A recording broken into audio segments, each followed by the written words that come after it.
Hello and welcome to another episode of What Do You Call It? Podcast. That's a watch gesture. Me looking at the time. It's not even late. I just don't know why I did that. Normally I pause on it and then just try to be dramatic, but I thought I'd mix it up and then I just made it worse. That's Anyway, fine. I'm your host GB. Today's guest is a pro wrestler, ring announcer, commentator, ref, you name it, he can do it. Celebrating 16 years in professional wrestling. Please give up for Petey Crockett. How you doing today, mate? You all good? Yeah. Surprisingly, I'm all right. Bit of a mouthful there with all your roles in wrestling, It's all but right. we'll get Well, on that. pro wrestler is just that's yeah. Uh, Uh, that's what I won't hold my hands up to. I've had a couple of matches. I really wouldn't say that I class myself as a pro wrestler, but I've bumped. You know, you bumped. As you have got it in your bio, the bumper. I have an occasional bumper. That's me, an occasional bumper. No, fair Uh, play, mate. Fair play. There's a few yeah, things to try to I've take. won. I've won more than I've lost. What's your record then? What's your record? Oh God. If you don't count the one where I end up getting put in a bin, I No think contest I'm then. on about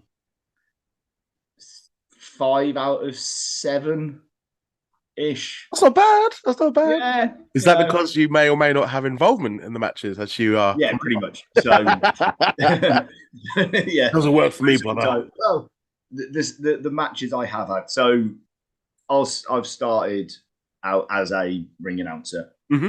So never really got into, well, you always, as a kid, you're watching, Yeah. look So you at had that. actually always been a wrestling fan when you Well, did yeah, become a ring so announcer. I think first time I'd seen wrestling was, I think, WrestleMania 6. So Sky TV was new, showing my age here. A great start, to be fair. Hogan Yeah, Warrior. yeah, so yeah, Sky TV had just come out, and one of the first things Sky Sport they had WrestleMania 6 on. Yeah. And I can't remember how old I must have been. I was still like, so about 6 or 7 ish, round then. And saw my first thing that I can remember seeing was Undertaker versus Snooker. Ah, God, yeah. And To begin the streak, yeah. seeing, and that's it. And it was just like, what? What? Seeing the Undertaker and being shit scared of just going, Yeah. what? Who's that man? And then I'm sure there's like Rick the Modern Martel. And then you actually find out Jimmy Snuka was the one that's more scary. Well, yeah, definitely. You look at that. But it amazed me since, like, watching footage back of going, wow, Snooker was massive. He was Like, huge. huge. And he was probably But considered then, like kind of a small guy back then, which is yeah, and that was it. bizarre.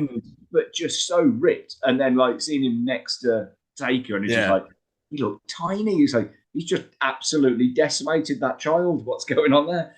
And then later on, you realise, like, oh no, Snooker was actually massive. But I was like, oh, Taker's just a freak of nature. It was just a gimmick Yeah, with so Snooker, yeah. yeah, he was a freak. That's probably more of a freak. But yeah, but no, yeah. So I started out just watching. Like, I saw that for the first time, but we Hmm. never really had. I never really had Sky until, like, my dad got it when I think it was must have been about 13, 14. I Hmm. think it started like year 9, and like it started at high school. And my dad got Sky, and I can remember randomly turning on Raw. Well, like, sort of flicking through the channels on a Saturday night, and Raw was on, and it was just at the start of the Attitude Era, Yeah. because that's when first thing I saw on there was Ahmed Johnson, and he was feuding with the Nation of Domination, and then Stone Cold appeared, and it's just like, what the fuck? Mm. It's just like, Wrestling certainly oh, changed, literally this is from definitely Warrior changed. and Hogan to Yeah, Ahmed and against then like you'd Nation. still, like, on ITV, you'd Yeah. have like WCW would be on a Saturday afternoon on ITV back then, and they do, like, so I'd watch little bits of WCW more than I would watch, like, WWF back then, Mhm. as it was. So, but it wasn't until, well, in about what, 22, 23, Still hit. I started working at a school, Yeah. and one of the teachers there happened to be a pro wrestler. Oh, really? Yeah. So, and we, like, sort of got chatting, we, like, sort of pretty around the same age, and we were, like, Yeah. sort of just chatting in the staff room one day. randomly about wrestling, and he was like, "Oh well, I wrestle." I'm like, "Do you?" Because looking back at it now, it's like, yeah, there must have been independent wrestling going on. Hello there. I've got a special announcement for my next guest.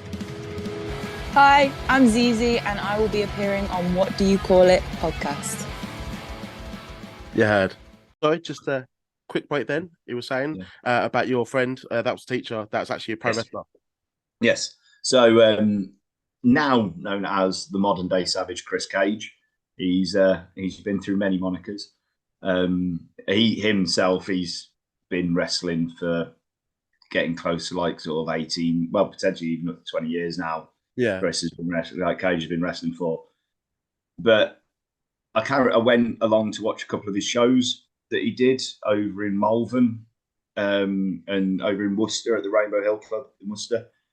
And like sort of started going with all of his mates, enjoying like sort of watching it. And then there was one show, he's like, "Oh, we need a couple of refs. We're like short of refs. Like, do you fancy doing it?" I'm like, "Yeah, okay, I'll give that a go." So when refereed my first show in very tiny little club in Malvern, remember it was Cade Callis versus Rob Long. Rob Long punched me in the face on a kick out. I'm not sure who was at fault, whether it was a tiny ring right up against the walls. Yeah. And I can remember he got pinned in the corner. So I slid down, as any ref should do. You count at the shoulders. What's the point of counting anywhere else? You need to see the shoulders. So I sort of like slid around him, counting 1, 2, bang. Just like, cheers, Rob. First ever match as well. Sorry, mate. It's just like, fuck. Like, cheers. Thanks for that, dude. You know? And how many matches did you actually referee that event, the first event that you did? So I think I did 3 in that show. And then I can't remember if I might have refed like sort of the odd couple on a other show, but it wasn't until I got in. So I was living with Cage. Well, no, this was before I was living with Cage, actually. We had Scotty Too Hotty come over. Nice. This was in 2008. Yeah. This was. So Scotty Too Hotty came over and we wrestled at the Kidderminster Youth House. And you look back at that card now, and it's like a who's who of British independent wrestling. Drop some names. You got Dave Mastiff on there. You got Ashton Smith when he was doing his Cool Runnings gimmick. Sticks was on there. Yeah. Then you got Scotty Too Hotty. Ash, I can't remember the guy that he tagged with. T-Bone was on it. Yeah. Matt Vaughan, one of the Welsh guys. So there was so many people there. Like, so it really makes me laugh that Mastiff and Ashton Smith were in like sort of the dark match before like the opener, like a 6-man match at the start of the thing. And they were at the promoter of that show, a guy called Nick Knight. And they were after an MC. So, and Cage had said, like, "Oh, well, Pete can give it a go." Like, sort of, because I used to be, back in the day, I used to be in a metal band. So, you know. What's the name of the band? Go ahead. Comanche Tribe. Lovely thrash metal band. Is there any Comanche Tribe content out there on YouTube? Oh, yes. There's a couple of videos, I think, from a live show we did with 1 Minute Silence back in the day at the Wolverhampton Wolfram Hall. Still little bits knocking about here and there. Who wants to pause the interview right now? Check it out. Yeah, go and watch it. Let Petey know your thoughts, your honest opinions as well. Oh, definitely. Glorious. Sorry, mate. Mate, you know, that could, if that had taken off, this would be a completely different interview, trust me. Innit? Yeah. No, but, I'm too good for this. But yeah, so he knew that I'd sort of got a different kind of style, quite a strong voice from doing stuff like that. Yeah. And he was like, "Oh, well, why didn't you, do you fancy doing some ring announcing?" And I'm like, "Yeah, okay." Because I'd seen, so I was good mates when we were in band with Chris Godsize. Not sure if you know Chris. So Chris Godsize used to ring announce for FCW back in the day in the Black Country and Wrestle Midlands and people like that. And he was the lead singer of a band called Godsize. And our bands used to tour together. We played gigs up and down the country. We knew each other quite well. And I knew Chris was a ring announcer. I was like, well, Chris can do it. I'm sure I can give it a go. You know, not too shabby. And then did that show, that Scotty Too Hotty show. Yeah. And then from there was a guy on that show called Johnny Rose. So back then he was Mr. Number One, Johnny the Body. And he had a promotion called HCW that he was starting up. And they needed a ring announcer. So, and Chris was trained by Johnny. So they used to do all their shows together. So they got me in. And essentially that's where I properly started ring announcing was from with HCW. So it wasn't just like, okay, I always knew that I wanted to become a ring announcer. Obviously you just established that you were a lifelong wrestling fan, obviously Sky and stuff like that, and being in the band. Have you used any of your band's music in terms of like wrestling shows, like theme songs or anything like that? Yes. So one of the things that we started doing with HCW, and I personally believe we were very groundbreaking at HCW and set a trend for a lot of stuff that's happened going forward. But we started 2015, we decided we were going to start up our own YouTube TV show.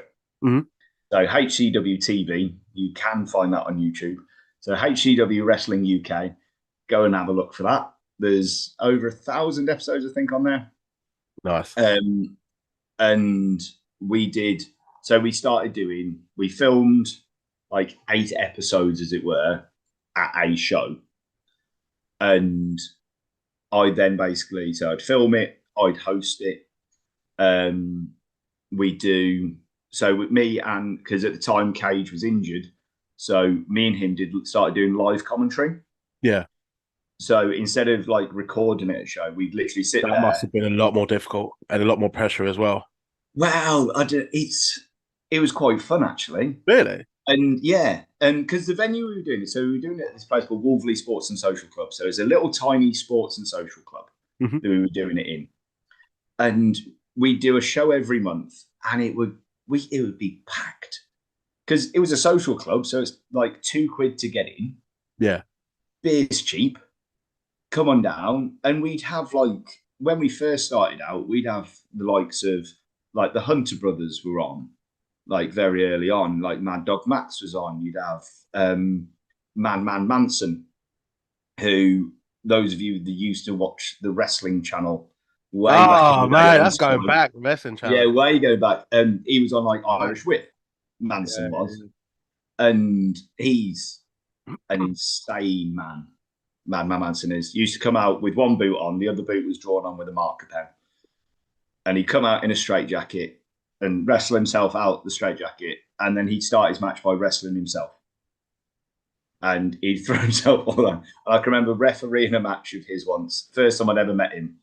And I just stood there like, what are you doing? No one had clued me in as to what his gimmick was. I'm just like, what? I was going to ask you about that, about like wrestlers actually cluing you in certain things, whether you're an announcer or the ref or commentator, whatever.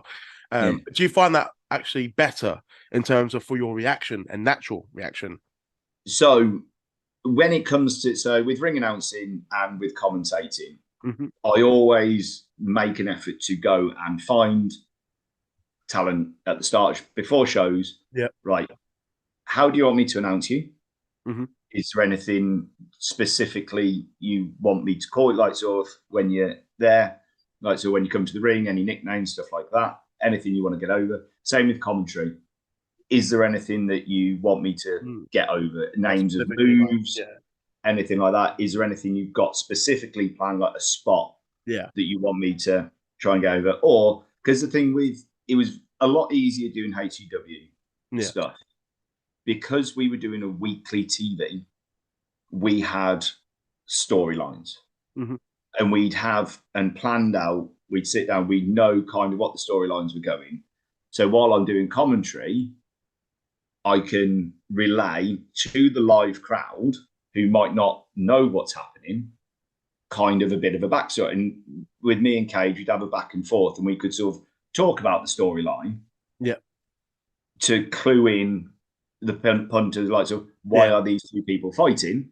Especially if they've never been to a show before, and they've never seen these wrestlers. People do forget like how important they are, just as the loyal fans and the diehard. Yeah, exactly. And it's one of those things I find with going. If you go to a live wrestling show and you've only watched it on TV, and you go and watch it live, it's very weird sitting there watching a wrestling show without having commentary. Yeah, big time. I was in shock. I was like, do they talk over like?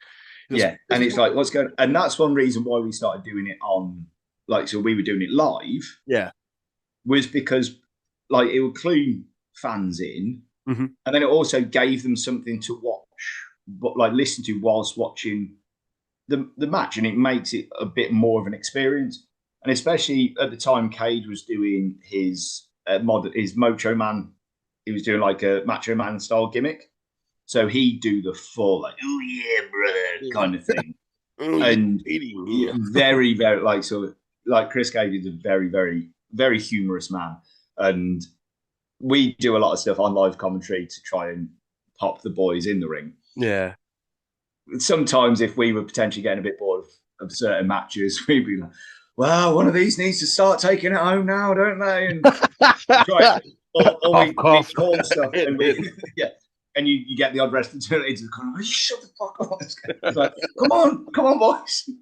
Crowd's dead. Come on, what are you doing?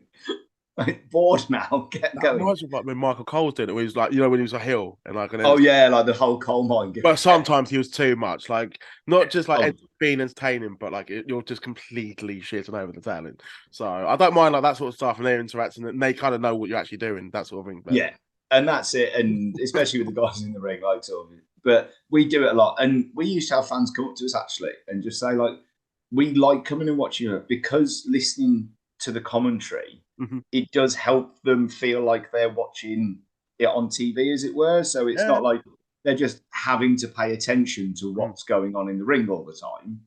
Because sometimes if matches get a bit samey, like a headlock or something, or like it's one of a really long headlock. I get headlocks are quite important. That's what it's one of my massive bugbears of wrestling. What, headlocks? No, not headlocks. No. As I said, no, headlocks are they need to be there every now and again. No, one of my massive bugbears is that people don't talk to each other backstage about what's happening in each match. Really? And I can sit there and I can see the same match 2 or 3 times on a show, like the same body part being worked over in like 2 or 3 matches, and sometimes back to back matches. Roll up 3 matches in a row. That's or it's just like, oh, they're working the arm. Okay, next match. Oh, they're working the arm as well. Oh, okay, and then a couple of matches like, oh, they're working the arm as well. It's like, for God's sake. Yeah. Or you'd see the same move, and it's like not just like you like a Canadian Destroyer and like 3 matches in a row, or like the Suicide, or like an AA or something like that, and it's just like, boys, just talk to each other. For God's sake. And it's just like, it's not difficult. Just sit there and go, right, you're on before us, right? What are you doing? Yeah. Like, what's your finish? I play this on my matches or anything, but we're on the same card, and I'm before you, kind of like just bits and bobs, like what are my main moves or whatever. Then because this is it. So as I've started working for a lot more different companies, I do see certain companies, they will sit down, start the show, and do a card run through, and they will have, like, the promoter will have set things and go, right, so and so, right, only match, right. You can kind of, if you want to put a dive in, you can put a dive in. Like, no one does outside work until the main event. Kind of, and they will set some boundaries for people. So that's, I've seen, like, sort of as I've like started working like further afield for different promoters, they do try and get that message across of working through. Because the crowd, and they'll moan about it later, and it's just You know, Yeah. we've seen it already, and they're there for like Yeah. 2-3 hours, and they just Yeah. want something different in each match. And when each match is separate and different Yeah. and has its own identity, then the fans will Yeah. appreciate it and they want to be back for Yeah. more. And as a Oh fan, god, yeah. that's what I want to see. But yeah, but sorry, I do have a tendency to go Mate, honestly, no, I'm enjoying it. It's because quite. you're back to your original question. What was the original question? But yeah, so did I ever use my band's music for stuff? That Yes. was it. So when we started doing HGW TV, Yes. so we were doing like we'd film like weekly episode, like I'd basically take an entire show. Yeah. And then I'd sit and edit it down, break it down into like match by match. And then like 1 week I'd have 2 of the matches from the card. The next one I'd have another 2 matches. But to get around YouTube copyright, it's like, well, I need like an opening song or opening theme music for the show. Yeah. So, well, I've got a band. It's my music. YouTube can't complain if I'm using my Save some money. So I just put one of my songs as the opening theme tune for like HGW TV. So it's like, yeah, sod it. No, like you. Put your band over for your promotion. Yeah. I'll tell you what, well, the thing was, like, so it was a lot, like, so our band finished a long time before, like, so I started getting in the wrestling.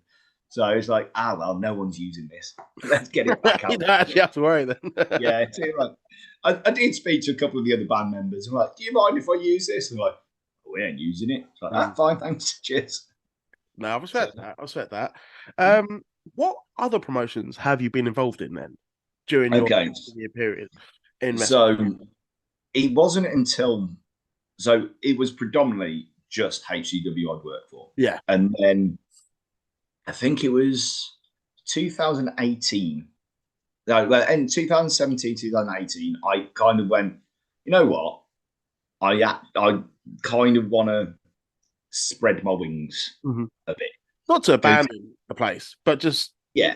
And it's just like, I think HCW... Get a taste of some other companies. It was getting to a point where I kind of had enough a little bit at what we were doing at the time, because at the time I was literally doing, apart from wrestling, I was doing everything. Yeah. So I was running the website, I was doing the TV show, so I was writing TV, I was filming it, I was editing it, I was producing it, recording, all that kind of stuff, uploading everything on there. And I just like, this is just, it's just getting, like you just getting to me a bit for it, and it was becoming repetitive, and you just kind of and because at the shows I was doing, like, I was the on-screen owner of HCW, so when I was there and like sort of I was trying to do that bit and all this kind of stuff, and I was just like, I'm not Vince, I'm not getting billions for this. I kind of want to see what else is out there. So I got in contact. We'd done one of the shows we'd done. We got a couple of the Iron Fist boys down. So I'd done a show for Iron Fist. So the lad who ran Iron Fist, Jake Gittins, he'd messaged me saying, "Oh, we need a ring announcer for one of the shows." So I'm like, "Okay, I'll go along. Yeah, I'll go along, something different, go and do one of their shows." And they got, I think it was a very, very young Tyler Bate and Tony Storm on that show. Wonder what happened to them. Well, yeah. And they, like, because I think it was just before Tyler was going down to do Progress. I think he was just on the verge of like sort of breaking out with Progress and stuff like that. Yeah. So I went and did that first show for them over in Worcester. And then it wasn't until a bit later on, it's like when I was like putting the feelers out, I was like, oh, well, I'll message Jake again and see, and just let him know that I'm after, like, sort of looking to spread out a bit. And he actually came back and said, "Oh, like, you're actually quite in luck, because we're looking at expanding and doing something a bit different, like sort of next year. And we like sort of having you on board would be great." So they were doing like a theme. So every year would be a theme, and all their shows would be based around that theme. So my first year with Iron Fist, it was all medieval. So their first show was called A Game of Throws, and they had the Iron Throne there, They even had like a sword fighting display during one of the shows. So many like wrestling companies like just Yeah. that line of like trademark. Yeah, but this was full on. Like sort of every show was themed. So we had like Lord of the Rings, like a Fellowship of the Ring was one. You had there were like we did one on St George's Day, and we had like this St George's Day theme, and it all basically culminated with a show called Supremacy, which they did down in Hammersmith, Mhm.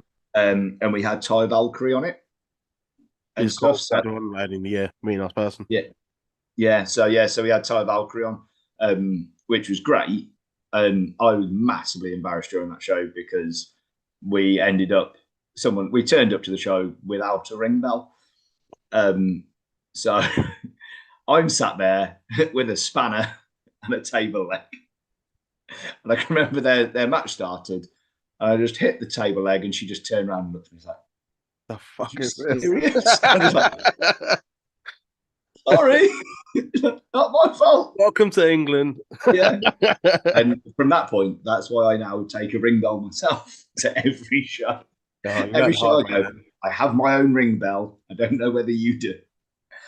But yeah, so I started working with Iron Fist, and then from the back of that, so Hotshot Joey Scott worked quite a lot with Iron Fist. So with Chris Royals, the Hatter. So the three of them used to run Iron Fist quite a lot. So we did that first year, and then we got into 2019, started going through, and they were doing movie themes. So we did like a Back to the Future theme, all this kind of stuff. The best thing about it is I love fancy dress, and I got to dress up at every theme show. It was brilliant. What was your favorite? I dressed up as Doc Brown for the Back to the Future one. Right. I dressed up as a Hobbit for the Fellowship of the Ring one. It was just like, yes, love this. This is great. I've dressed as Captain Planet recently for a Halloween show. I think that's in your Instagram, isn't it? Yeah. Unfortunately, with that show, that was last year. That was at Wrestling. And I came out, and I even came out to the Captain Planet theme tune by Punk Rock Factory. And everyone sort of looked at me and went, "Are you a Smurf?" That is a worrying thing. There's a few things we mentioned actually, just like Captain Planet, the wrestling channel, and people are just like, "The fuck is this?" And I'm just like, I'm old. Yeah. I accept it. Unfortunately, see, I was born in 1981, 42 this year. I'm a child of the late 80s, early 90s. Yeah. You know, there's a lot of things that I like that people don't know anymore. What do you mean? You had to tape a pay-per-view, VHS, record it? What? You had to stay up at 1 to hit record? Oh God, yeah. I know. They don't appreciate what they have, especially Wrestling Channel. Like, that was our way of like discovering like different shows and companies, whatever. And now they can just go YouTube, done. Yeah, first time I ever saw TNA. Yeah, I think it was the Wrestling Channel. Yeah, and I can remember obviously being lifelong WWE, watching all of that. Never really watched independent wrestling as it was until the Wrestling Channel came on, and I can remember watching that. The AJ Styles Loki. Was it Christopher Daniels Triple Threat, like X Division one, or was it the one with Samoa Joe? But there was that. Samoa Joe, Unbreakable. One of those triple threats, and I can remember watching that and just going, "What the fuck is this? This is just insane." I'm just like, oh, okay. There's this wrestling as well. It's mind-blowing, and just it made us appreciate it more. Where now you watch this on YouTube, oh, I'm bored. I'll go to this one. Oh, cool. Yeah. Oh, no, dragged advert. Next one. It just. Oh, guys, just appreciate what you have. The problem with the youth today. I know, can't cope with watching like you get like the old people, like, no, sort of when we were younger, like, oh, back in my generation, that's what we've just done. We've become, we hate. Yeah, exactly. Yeah, definitely. It's just like, oh, I don't know, man. Bad times, man. But no, that's cool about the cosplay and the fact that you've kind of expanded your CV in terms of like not just sitting in one place. I mean, if you could stay there all day long, and it's up to you. But at the same time, it's what, you know, if you're not content, and your heart's just kind of like telling you to go elsewhere, then, and it sounds like you did make the right decision. Well, this is it. So from the back of that, so obviously started 2019 working through that, and then obviously lockdown happened, and wrestling stopped. Yeah. as a whole. Now, unfortunately, so I'd also, so just before the back end, I went up and did one of the Manchester Pro shows. Mhm. So from the back of a couple of matches, I've met up with the Synergy boys. So Troy Ryan and Anderson Daniels. Yeah. I don't know if you've ever seen any of their stuff, but they're known as the Meat Doesn't ring a bell at Wagon. the moment, but I'm sure I've come across. So they're on. So they managed to get on ICW shows recently. So they're actually on. They're on like the network.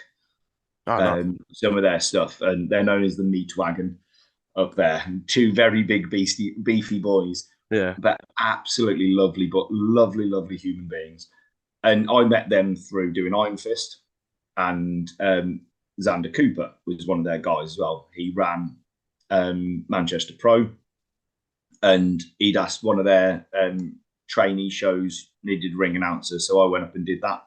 Mm-hmm. And then obviously lockdown happened, and the whole speaking out movement came about. Yeah, and it's like, oh, 2 of the 3 promoters I work for are now no longer in the wrestling industry. Yeah, and it's just like, right, shit. And I had a serious like worry because I was still doing HCW stuff, but I still wanted to get myself out there. And I had a serious worry that, right, if I put my name out there and say, people go, oh, who have you worked for? They're going to maybe. And I go, I've worked for these, and I've worked for these. They're just going to go, not touching you. Yeah. So I had and there was a lot of other, like a lot of the other guys, I think, had very similar worries who were working for those kind of companies. And they were thinking, it's like, oh, am I going to like be guilty by association? Am I going to get tarnished by the same brush? Is that me done? Am I banned from wrestling? Yeah, and that's it. And I'm just like, oh, is this it? Am I back now to where I started before? And like sort of just doing like sort of the one thing. And like, don't get me wrong, I absolutely I still go and still do like sort of the odd HCW show when I can. Yeah. Absolutely love working there. But again, I felt like, oh, that's taking a step back, going back to just doing the one thing. And thankfully, Joey Scott, Chris Royals, both, well, Joey Scott was running Full Force anyway at the time, alongside Iron Fist. So he got his own promotion he was doing anyway. Yeah. And he'd asked me over lockdown, they did like one of their 6th anniversary shows. They did like a closed, like no fans, just filmed show. And he'd asked me if I wanted to go along and announce for him and do commentary. So I was like, yeah, okay, that's fine. That must have been so I went along and did that. It was what it was, you know. Yeah. And it was all filmed, and was still to be grateful to just be in the ring at that time when no one knew what the hell was going on. Like, well, exactly. And we did that, and then Chris started up Prize, and so started doing Prize, and he was running the old venues that Iron Fist did. So he was running Hereford, and he was running Evesham. So I was doing a lot of those, and then through that I met TJ Sky. And TJ Sky runs wrestling in Hinckley. So TJ asked me if I wanted to come along and start doing wrestling in Hinckley. So I was like, okay. So I did that. Through them, met Luke Basham, who runs APW. Asked him, like, sort of, he'd asked me, oh, you fancy coming along doing APW? Now, Luke, through Spotfest, also runs SWA, so and Pro Wrestling Midlands now. Yeah. Which is like, oh, do you want to come and like do those as well? I was like, yeah, okay. Met Nadia Sapphire. She's cool. She'd asked me to come down, to work at Wrestling Society. So I've ring announced for her, and I've refed at one of her shows as well. Oh, does she do her own shows now? So yeah, Nadia's Wrestling Society. It's Nadia, RJ Singh, who essentially great guy. Yeah, great guy. Yeah. So they essentially run it together. Yeah, Wrestling Society. So yeah, so I did a couple of shows for them. So I did a ring announcing show for them when a normal ring announcer wasn't available. Yeah. So I went down, and then she was like, "Oh, we're doing." So they had this big show in Cardiff last year, I think it was, like this sports arena, like indoor sports arena I kind of have come thing. across West Society now. Yeah. Yeah, and we went down. So she got Giselle Shaw on. Mhm. Lana Austin was on it. Sky Smithson was on. Like sort of loads of who's who. And so she like, "Oh, we've got a ring announcer, but do you want to come and ref?" I'm like, "Yeah, okay." So I went down and refed. Didn't realise we were going to be the only ref on that card. 8 matches, absolutely No breaks for me. sweating my tits away. It was like, Jesus Christ. But yeah, so but through that, and it's working other shows. Mhm. You meet other wrestlers, Yeah. and then like you find out, oh, well, I've got a promotion. Oh, you want to come and do We'll this? come down and help out, and Yeah, come and do this. And there was a fair few, and then there's like odd little ones I've done like sort of the odd show for here and there. Hello there. I've got a special announcement from our next guest, and we're definitely not re-recording this. Hey, this is Ronnie Knox, and this is What Do You Call It podcast. Yeah, I heard. We just took a quick break then. I have definitely not re-recorded this part of the interview. We was talking about Petey, where he's at now, and I've got a few more questions to ask him. What I do want to ask, well, you're actually involved in quite a big show that took place a few days ago. Yes. So Shropshire Wrestling Alliance. Yes. That's the one. Featuring Warren Banks. He's quality. Met him. Mate, he is. Coliseum. Oh, really, lovely, just set the lovely thing tall bloke. as well. I didn't really. Very tall. Yeah. Really nice guy. Mark Kirby, Yes. Shark Samuels, love him. He's quality. Host. He's still so lovely backstage. Very loud. Yeah. But He oh is god, when he gets in the ring, Jesus, I actually thought he was going to go for me at one point. I was like, well, you were nice to me backstage. Imagine saying that loud at a show. He is so convincing, though, but he's a really nice guy. Really nice guy. Yeah. Got a lot of time for him. And Nick Aldis. Yes. One of the biggest names that the British wrestling industry has produced in the last 20 years. I will proudly say, in my opinion. He is. But a lot of people still don't know who Nick Aldis is. If you say, "Oh, I didn't show Nick Aldis," and they're like, "Who's that?" Really? So some people like it's like wrestling and like, "Oh, we're like to do show Nick Aldis," and I'm like, "Oh, what?" I'm like, "Well, okay, he former NWA You still there? champion, former Impact heavyweight champion. You know, it's just like he's a. And they're like, no. I'm like, right, did you watch Gladiators? Like, you know the remake of I actually got to speak to him about Gladiators. Yeah, saying that that's one of my first 3-4 episodes of the podcast. Got Nick Aldis on, don't know how, fuck knows. And then spoke to him about Gladiators for about 20 minutes. And I think he's like, "You're all right." So I spoke to him about like 3 hours. I was like, cool. Yeah, that was one of the first questions. One of the questions I was chatting to him after the show, and I said to him, "Oh, obviously they're bringing it back, like bring it back." I said, because I jokingly said, like, "Oh, they're bringing Gladiators back. Now you're not with Impact anymore. Are you? Have you had a call?" And he's just like, "Is he not with Impact anymore?" No, so it's a short-term deal. All right, that's fair. That's fair. When you said, legally don't get in trouble. That's fine. Well, see, I don't know. See, I don't know whether I can tell him. Well, is he going to listen? He might be a big fan. He's been on your podcast. Yeah, that was over 2 years ago. But I know there's rumors going. I have seen the rumors about WWE wanting him and eyeing him up, and I think it's like a producer role. So. Could even potentially see him at SummerSlam or Royal Rumble or whatever. I think the question when I asked of what's happening next, I think the answer was, well, we'll give it a go, see what happens. Fair enough. Play by ear. So my then follow-up question was, is Mickey going as well? And he was like, no. I'm like, fair enough.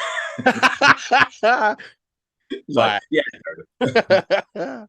It's like, that's kind of understandable, but I'll put it this way: I not even before this interview, I wouldn't be shocked to see them two. Well, Mickey return and Nick Aldis, which is crazy considering and that's what even at his age. how he looks, and just everything about him screams WWE, doesn't it? And I don't mean Well, that in a exactly, negative. and it's really weird. So having obviously branching out into all these different shows now I'm doing, Mm-hmm. a lot of those shows do start getting like they have bigger names come Yeah. on. And obviously it's really weird. So when I was saying at the start, like what got me into my first ring announcing job was a show with Scotty Too Hotty. Mm. Okay. Last year, so it was actually came up on my timeline like the other week, so a year ago. So one of the guys I've met through wrestling is RC Chaos. Mm-hmm. Now, I met RC Chaos when I was working at Wolfram Pro, and RC was their champion. RC Chaos runs with a couple of other people, runs Black Country Championship Wrestling. And he'd asked me to come along and do commentary for him. So I sat down with another guy called Clint McCormick, a super fan of wrestling. Clint is like never wrestled himself, never been anything in the ring, but he is a fountain of knowledge when it comes to wrestling, and especially British wrestling. Clint is. He goes to like Rev Pro shows, Progress shows, all these guys. He's a fountain of knowledge when it comes to British wrestling. And he come along, and the two of us sat and did commentary together. And Black Country started getting in a lot of a lot of big British names going across the board. Yeah. But I started.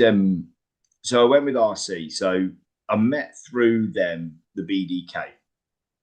Now I'm not sure if you're aware of the BDK. No, Lucia Lee. So Lucia Lee. Yeah, I know her. Yeah. She's their leader.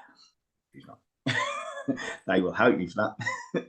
So Lucia, Big Van Wesker, MJ Grayson, Bishop, and Bevan. So I met them through doing Wolfram and through other shows and stuff like that. And they used to go quite a lot to Black Country. Yeah. And on the back of that, so Bevan runs No Mercy over in Wales. And last year they had this big show with Scotty Too Hotty on. So they needed a ring announcer. So Bevan asked, like, "Oh, you want to come along and announce?" I'm like, "Yeah, of course." Like Scotty Too Hotty's on, like, so be nice full circle, started out announcing Scotty Too Hotty. This is brilliant. Go and announce him again. There's a glorious story. So it was over in Tenby in like Pembrokeshire, like the furthest point in Wales.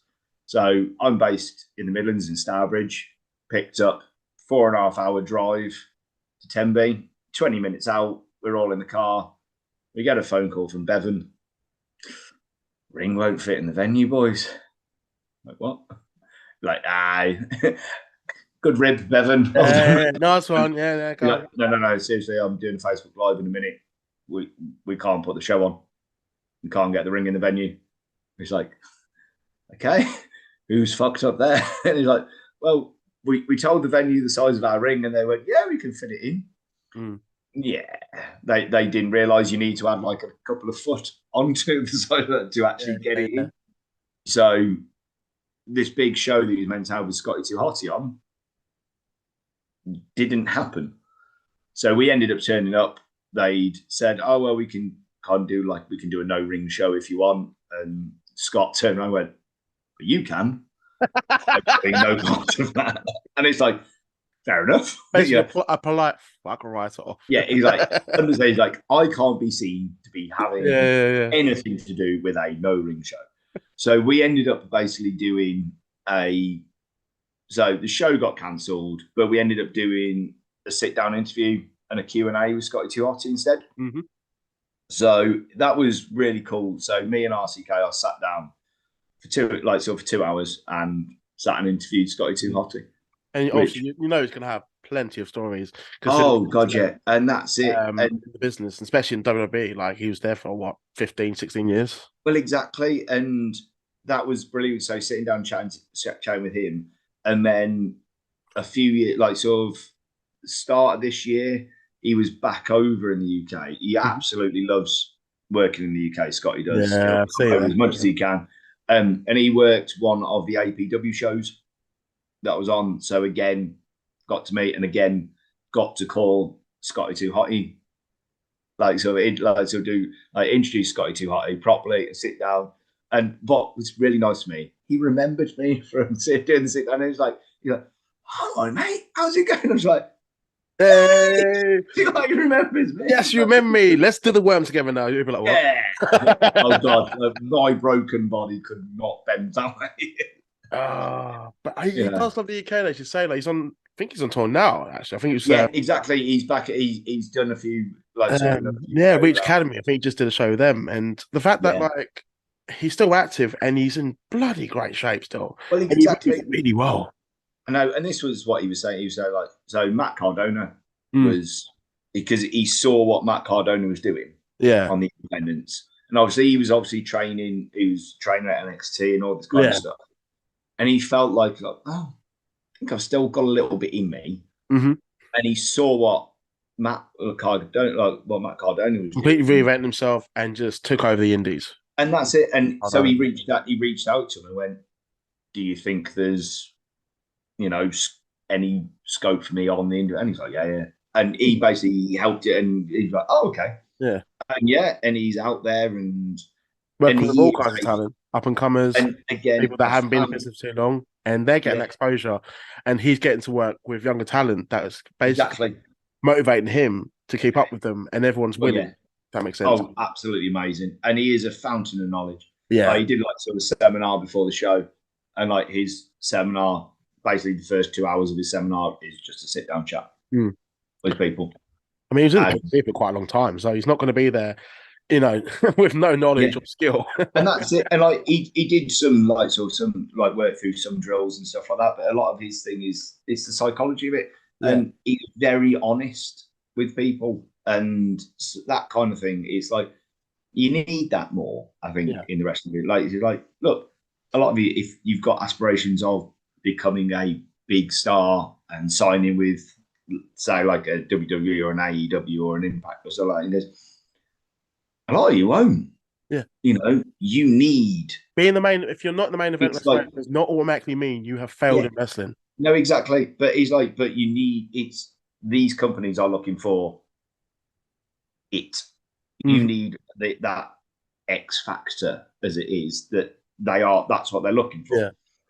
And it's one of those things that he said, what you're doing, enjoy what you're doing now, because if you think because if you have your heart set on going, oh, well, I want to get to here, I want to get to here, yeah, work for it, improve on what you're doing, but don't set that as your end goal. Yeah. Because it might not happen for you. And there's only a 1% chance that it will. And if that's what your heart is set on doing and you don't like it, you're going to feel absolutely shit for it, because it's there is more you've wasted talent to reach their goals now in America. But now that we've seen that exposure to the British talent, there are more people that want to do it because they've seen it happen. So you are still actively competing with others while more people are making it. It's just and that is the thing, and it's because there are so many more shows, companies out there. Because I've seen, even in this last year, since lockdown, there's been so many new companies go, all right, I'm going to sell. Oh, yeah, we're going to sell. Oh, we're going and there's so much variety out there and so many more opportunities for people to start getting into the wrestling business and start doing it. It's amazing. British wrestling. To find wrestling schools now. I think going back, I think we're not necessarily the same age, but we kind of grew up in the same era, and finding out these resources and websites, whatever. Oh God, finding wrestling school was pretty fucking difficult during its peak. I didn't even know that you went to wrestling school. To be fair, I think it was. I just don't know. But the only thing, I'm teaming with Mick Foley. Obviously, you had to train somewhere, but I had no idea that there were wrestling schools in Britain. Yeah, I only was aware of wrestling schools from watching DVDs and watching videos Oh, tough enough. of like so, but no, but like of like sort of wrestling documentaries Mm. and Oh, so like like on Max, when for they example. like the thing like the Chris Benoit DVD and like watching that and like to where he talked about going to the Heart Dungeon and like you knew about the Heart Dungeon Yeah. and stuff like that and But you all would have these known like Dropkicks Academy, which Nick no, Aldis trained at, and that was actually no, in Black exactly. County. And I think the only one that I was aware of in this country, like later on, when I actually started getting into Robbie Brookside's one. no, well, it was K-Star. So, Alex Shane.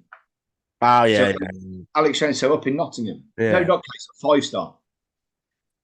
I think it was 5-star up in Nottingham. That was the only one that I was aware of. Can't remember the name of the academy, but I know that Alex Shane. He was So it was Alex Shane's, and that's the only one that is like, oh, that was the only kind of wrestling school that I was aware of, and that's only because some of the guys that I started working with had gone up and done a training session up there and trained up there.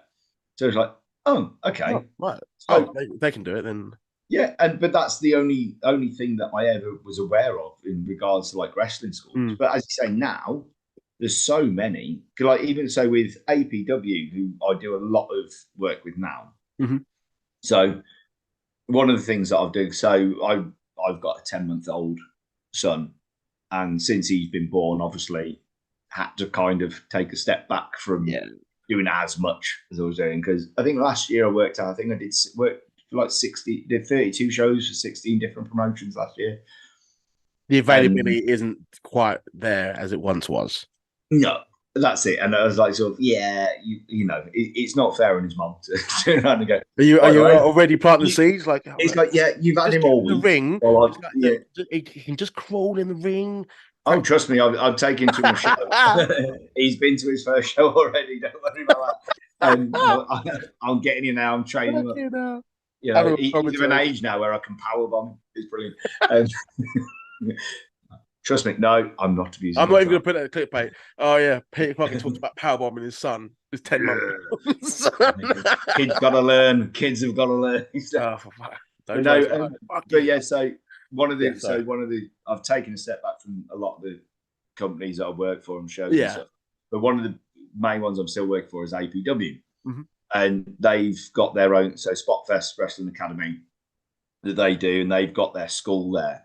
And what Luke Basham and Regan, Steve Keane, and stuff like that are doing at that school is absolutely amazing.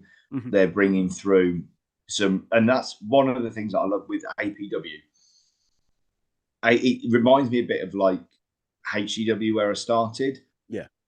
They're not a company that wants to bring in names to sell tickets, and things like that. So it's all very homegrown talent at APW. I do respect that a lot. And one thing Luke does, even when he puts his posters out, his posters, he's got like sort of his stars on, but all he'll announce mainly is potentially the main event. Yeah, he won't really announce any other matches on there, and you're still selling like 200 odd tickets a show. Because that fan base are so loyal and they know the product and they know the company. They know it's still going to be in for a good time despite. And that's it. And they'll come along month in, month out. Yeah. They will come along and they know the people they're going to see because it's not as if, on the odd occasion, he brings in someone. So when I first started doing, he brought in, so Eric Young was over and he's had, I can't remember what it was. Alexander Wolf back in the day for Sanity. Can't remember what I know talking about that. He's cool. Yeah. So they've had him over and stuff like that, and obviously they had Scotty T. Hottie on there. But the majority of it is only on the very odd occasion, like a name, It's not every show they're relying on a big name or an import or anything like that. But that's the thing. Like APW is, it's homegrown, and that time, but like with HGW would never bring in a name. Mm-hmm. It was just literally a week in, week out, the same group of people that would drive the shows and drive whatever storylines that are going on and things like that. And that's who the fans would come to see. they come to see those people. That's their guy. Because It's like they know, your home they team. know them. They're invested in those characters and stuff like that, and they're over. Like one of the big things. So CJ Connors, who works for a likes of APW, Mhm. he's one of these guys. If he wanted to, I reckon he could have made NXT UK. CJ Connors could. Obviously, he's got his own. He has his own views on the wrestling business. He knows what he wants to work and what he doesn't, and that's entirely on him. And I'm never ever going to hold against him because that's his views on it and it's what he wants to do with it. But he is one of those wrestlers I absolutely love watching because he looks like he kills people every time he's in the ring with them. It's like sort of one of the guys on there, lad called Johnny Gigi, ended up on Snoop Dogg's Instagram. I announced Johnny Gigi as Snoop Dogg's favorite wrestler, mainly because he was on Snoop Dogg's Instagram taking a package pile driver from CJ Connors, and it looked like he was dead. I'm going to assume Snoop Dogg wasn't in attendance for the show. Not at all. If Snoop Dogg was in Telford, there'd be a lot of fans just randomly giggling during the show and laughing. But no, I think there was this video that basically turned into like this little, like sort of meme, little reel. CJ delivering this package pile drive to Johnny Gigi, and then like sort of just someone go, "Yeah, I think he's dead," and Snoop Dogg shared it. And it's just like, that's wicked. Wow. It's like, oh my God, it's like fair play. It's like, wow, APW has got exposure. What is going on? We don't need imports. Snoop Dogg, is sharing our content. But that's the thing. It's like those homegrown talent that have come up through the APW wrestling school are now the ones that are bringing in like sort of 200 odd people a show. Yeah. And it's brilliant. And obviously, so through Spotfest, they also run, like sort of Luke started running SWA. So he took over SWA. I think it was last year. I'm not sure. I'm not actually sure, but I think it was, back end of last year. He took over running of SWA from whoever was doing it before. And it was the first time it was coming back after lockdown. And you've got APW and you've got SWA, and they are extremely different shows.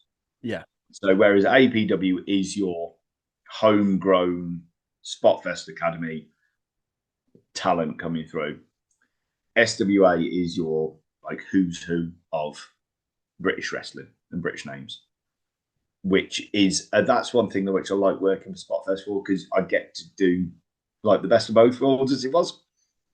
So obviously Saturday just gone, we did the show. So Nick Aldis was on. And you got Nick Aldis up against Charles Crowley. Absolutely amazing. Charles Crowley is brilliant gimmick. He's really just, and he's back in November, like Crowley is. And ever since I first met him doing the Black Country Championship Wrestling show, and just his whole thing and whole gimmick. And he'll even admit he came from an acting background. Like, he can do like the wrestling, but wrestling's not his forte. It's character work. And that's what makes him different. So important though, and I don't think not enough young people realise that in wrestling, how important not just the athleticism in wrestling, but the character work as well. And that's one thing, going back, this is one thing that I loved about HCW. So HCW, the workers we had, they knew what they were doing, but they're not going to sell out arena. They're not like sort of your most athletically gifted wrestlers. Yeah. But one of the big focuses was character work. So one thing that was a big thing at HCW, we got compared to quite a lot, was Deep South wrestling. So proper old school Deep South wrestling. That's what HCW was. HCW was your Deep South wrestling. Oh, go and watch that. Hence why this is where I got my net. So Petey Crockett was you know, we're Deep South, Jim Crockett Promotions. That's Nice. me. So that's where Petey Crockett came Oh, from. nice. That's not it. Yeah. And And we're gonna be compared to Deep South. I'm going all in. So it's just like, yeah, I'm Petey Crockett. Welcome to HCW Wrestling. And we refer to it as catch. Like, ladies and gentlemen, boys and girls, catch fans of all ages, welcome to HCW, you know, and that's it. And we went full in, and the character work is what made, and still does make, HCW what it is. It's like, you're not going to watch the most athletic wrestlers, and you're not going to see high flying, throwing, like, so all this kind of stuff that you'll see on normal British independent wrestling. You're going to see storyline matches and characters. And it's something different that gets people over. And that's one thing Crowley has sort of like brought kind of into the forefront of British independent wrestling again. He's using that acting background that he's got to go, right, okay, this is a character. This is character based kind of thing. And same with Cara Noir. First time I met Cara Noir was when I was doing stuff with Iron Fist, and absolutely blew me away watching Cara Noir for the first ever time. It is spectacular. That entrance, but just like, it's still one of my best favorite matches I've ever called, was Cara Noir versus Killian Jacobs. And just, I was aware of Cara Noir. I'd never really seen him work before. Oh, so going back to one of your points, like saying like, oh, when you're doing commentary, do you like to be clued in on stuff? Yeah. Or do you like to make it natural? That's the first time I'd ever seen him work. So I'm calling stuff as I see it, and I'm reacting to stuff as I see it. And I was on that show. I was on commentary, joined by August Jackson. And the two of us just sat there like, absolutely like, gobsmacked. What's going on? Yeah, we got to call the match. Yeah. It's just like, oh shit, yeah, we're meant to be doing a job here. What's going on? It's like, we can't be fans. We're meant to be like, and he is just phenomenal. I've gone back and watched other stuff from Cara, like him versus Pac. From, was it Tide? I think it was from Tidal or something. Not sure, I've not seen that one. I think it's a lot of stuff like that. But just what I can remember watching that, and just like, that is just insane. The two of them, especially what the both of them can do. But it's like with Cara, it's like infusing that ballet and that finesse of being a trained ballet dancer mixed with his martial, like his MMA background. That is just something so unique. The fact that he's so fluid, makes him an individual and exactly, stand out. And it's those character things, because as you see, like with Progress, his whole storyline, like, so Tom, he's Tom, and he's Cara Noir. Yeah. And that whole storyline away from it, and yeah. And I think character work plays a massive part in wrestling. Even down, I think, to where you're trying to be, even if you're being you don't want to be a character per se. So you don't want to be like an Undertaker or back to your old WWF days, like, so wherever, like, you're a boss man, you're a policeman, you're a. At the same time, do you want to be like, I don't know, Roderick Strong or and that's it. And you see, I want to be a like person, but you still need a character, because it's not as if it's you off the street going in. Like, not everybody's Brock Lesnar. Not everybody is just a freak of a human being who could legitimately kill anyone he's in there with. Yeah. But even Brock has a persona, a wrestling persona and a character compared to the thing. Same with John Cena. They still play a character. That's all loyalty, respect. I mean, elements are him, but elements are him. But then, and same sort of thing.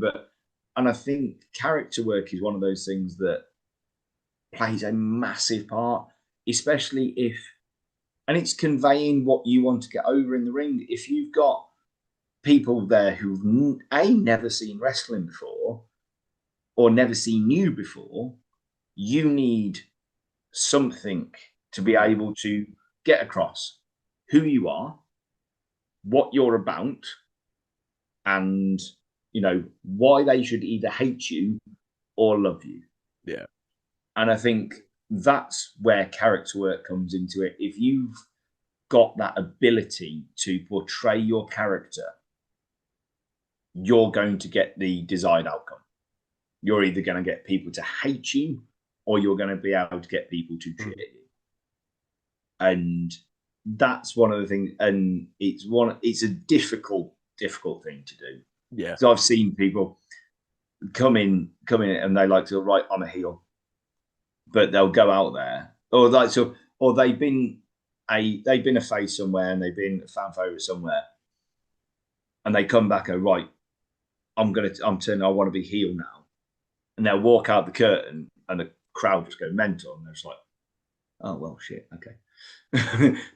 That didn't work. Right, okay, let's work on this. And they might do things throughout the match to like sort of try and turn the fans against it, or do certain things to then try and actually convince the fans, oh no, you should kind of start disliking me now. Yeah. And like sow those seeds. But it's still one of those things that it's a very, very difficult skill to master. It is tricky. Like, even just like, from a fan's point of view, just takes a lot of things take time.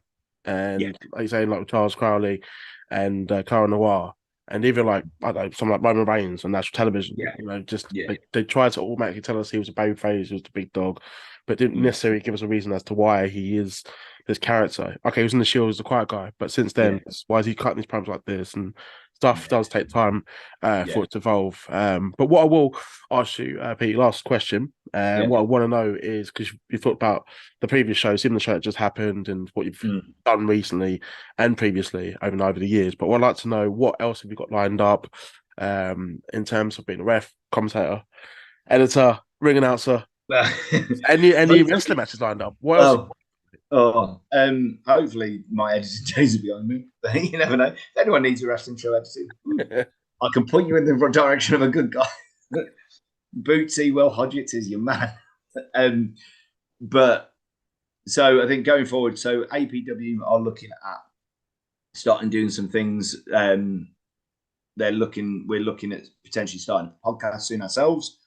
Mainly not so much like an interview kind of podcast, but a podcast basically just plug in shows, like sort of talk about upcoming things and like sort of all and things like spot that you've had and stuff. And just branching out into that kind of thing. So there's that. Again, I'm looking back, like, so just moving forward with, say, APW SWA. We've got some big matches coming up. Unfortunately, I'm not actually at our next APW show because my son was really selfish and was born on the day that the next show is. How daring. You're only one once, I suppose. That's it. I suppose I've got to go. To be fair, it's my own fault. I chose the date that he should be born on. So, it's... I'll put that on me. But so we're back at SWA back in November. Again, I said we got Charles Crowley back again, and looking at the names that we've got on that show, we've got Shah Samuels, we've got Chris Ridgway, who's just come back. Warren Banks is on there. Like, Zach Knight is our SWA champion. Yeah. At the moment, it's a who's who of British wrestling. We have like Dries turn up and like sort of defend the wrestling title at the last show. It's the SCC about Ashley Dunn, Kelly Six back together as a tag team. Absolutely love Ashley Dunn. He's an awesome human being, and I just love his ring work. He's brilliant. Ashley Dunn is. And moving forward, we've got those going on.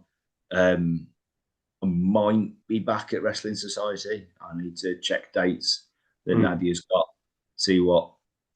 I know she's asked me to go back down and do some ref work for her, but it's a question of time and things. But but hopefully I'll try and keep busy. Oh, But, you know, having a child is also one of these yeah, things. the calendar dates become less Yeah. open as they were before. But no, I do want to congratulate as well. I know it's um I know it's not just happened recently, but just seeing the joy and talk about the birth of your son as well, it's pretty cool. And knowing that they will get in the wrestling business as well. Oh, trust me, if I can get him, I named him Maverick. His name Maverick Monty like Molam. He's triple. That is a wrestling name, really. Quadruple M. You know, it's a wrestling name straight out, isn't it? That is a wrestling name. That's not even like that's something you've thought about as well, and not just for the future of your son, but for the future of his wrestling character as well. Hopefully your other half doesn't listen to this podcast. I mean, if she does, she did. You know, to be fair, he's actually named after his brother who we lost 2 years ago. So, so he was Monty Maverick. And I just wanted to name my kid Maverick because it's a wicked name, man. I mean, it's an amazing name. So it's like, well, if he does ever want to become famous, if he's got a name Maverick, got the name there already. And the problem is, he is a Maverick, and I think we've shot ourselves in the foot because he's going to live up to his name and do whatever the hell he wants. And it's brilliant, and I'm all for it. I cannot wait. That's wicked, man. That's wicked. Peter, I want to thank you for coming on. It has been a good. Thank you very much. If you want to know, just how much this chat's breezed, it's now dark for you, and when you actually did begin the interview, it was light. So just to let you, I don't think you've noticed at the moment yet, but for those that be watching YouTube, and I was actually able to fix my camera at the beginning. It only lasts 5 minutes this time, so we're all good there. So we all deal with it. It's all good though. But thank you for coming on. I'll direct the listeners out there to your social media in the description below with your social media handles and promotion you're a part of as well. Watch HCW TV on YouTube. Go back and watch some old school stuff. Watch me get put in a bin. That will be the highlight. I would recommend that. Gotcha. Now, watch all his content. Follow him on social media so you can actually keep up to date what he's got lined up as well. Follow me on my social media handles in the description below so you can see what I've got lined up as well. As work is going to be less busy for me, I should have more interviews lined up over the summer holidays. So keep an eye out for that. And you can do that in my social media handle description below. But if you can like this video, subscribe to this account, follow Petey Crockett on his social media handles, that'd be awesome. But for now, everyone, have a great week. Take care.